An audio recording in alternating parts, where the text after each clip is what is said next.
I'm Lindsey with Free Tours by Foot, and I'm here to talk to you about a lesser known aspect of the Lincoln Assassination, and that is the very controversial Lincoln conspirator, Mary Surratt.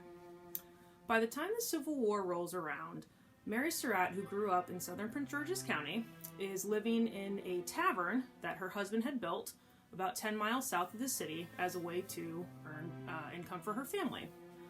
Her husband has passed, and her 3 children are scattered about, going to school or fighting in the war, and she has found herself in a heap load of debt from her deceased husband.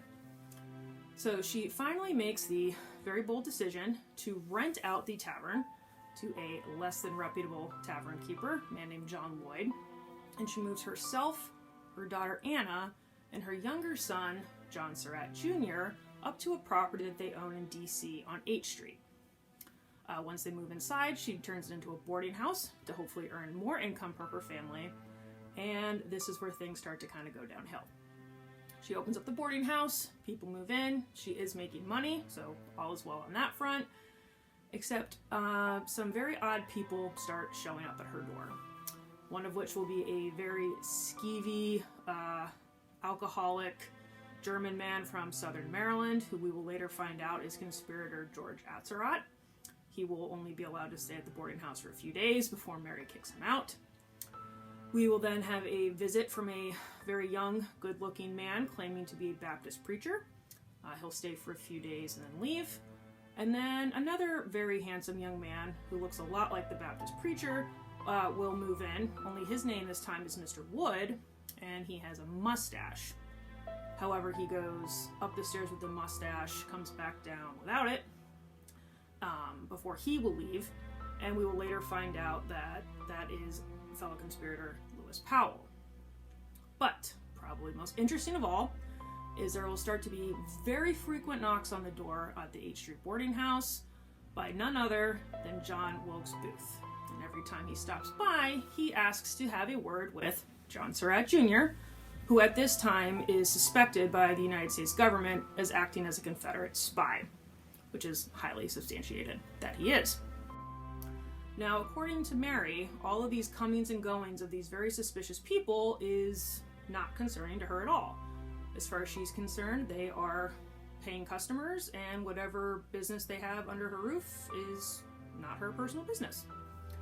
But then things start getting stranger when, on the day of April 14th, 1865, John Wilkes Booth makes one more stop at the boarding house with a request.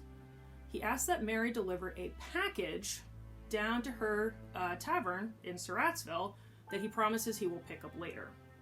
So she asks a friend of John Jr.'s and fellow boarder to escort her down to the tavern, which is about a 2-hour ride for transportation in those days. And not only does she drop off the package, but she also gives Lloyd a message, and she says, "Keep those shooting irons ready. Someone will be calling for them tonight." Now, what is she talking about? She is supposedly, if she did indeed say this, referencing 2 rifles that were hidden in the walls of the tavern about a month previous to the assassination, when the initial kidnapping scheme of President Lincoln failed. So she warns Lloyd of this, gets back in the carriage, and heads back up to D.C. Now, the night of the assassination, she will be questioned by authorities because they are looking for John Surratt Jr., a known associate of John Wilkes Booth. He is nowhere to be found. She says that he's been out of town for a while. He is in Canada, but she has no proof that he's actually there. So they leave it at that. But a couple days later, they decide to go back to search the boarding house one more time, and this time they have the intention of arresting her to bring her in for questioning. So she and her daughter Anna and the other boarders have been kept in the parlor while the boarding house is getting ransacked again. And this time there's a knock at the door. And in walks a very strangely dressed young man in a very nice suit, shiny new riding boots, except he's covered in mud. He has a giant pickaxe over his shoulder and a shirt sleeve on his head instead of a hat, and he claims that he is a day laborer that Mary has hired to dig a gutter for her, and he's just stopping by to see what time she wants him to come. Well, Mary takes a good look at him, swears she's never seen him before, let alone hired him to do anything, and he will be arrested along with her and the rest of the boarders.